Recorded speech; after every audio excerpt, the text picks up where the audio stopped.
করে আইন তৈরি করেছে, আমাদের এমপি বাড়িয়ে ওই শক্তি দ্বারা আইনকে বাতিল করে আবার নতুন করে সংশোধন করতে হবে।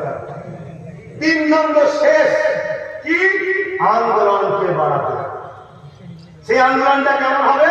হিন্দুদের বিরুদ্ধে নয়, খ্রিস্টানদের বিরুদ্ধে নয়, আদিবাসী সন্তানের বিরুদ্ধে নয়, কোন নিরীহ মানুষের রাস্তা অবরোধ করে নয়। ওই আন্দোলনটা হবে বিজেপির বিরুদ্ধে, তাই তো নাকি? আর বিজেপিকে যদি কেউ সাপোর্ট করে তার বিরুদ্ধে হবে না, যদি সাপোর্ট না করে আলাদা কথা, যে বিজেপি সাপোর্ট করবে না তার বিরুদ্ধে নয়। কারণ আইনটা ও করেছে, ওর বিরুদ্ধে আন্দোলন হবে। এই আন্দোলনটা কিরকম হওয়া দরকার? কৃষকরা যেমন আন্দোলন করেছিল, একদিন দুদিন করে ঘরে বসতে যাবে না, 6, 7, 8 মাস দরকার, 1 বছর 2 বছর করতে হবে। আর কৃষকরা এই এতদিন আন্দোলন করতে পেরেছে, তার জন্য একটা কারণ হলো এটা, পাঞ্জাবের সরকার কৃষকদের সাথ দিয়েছিল।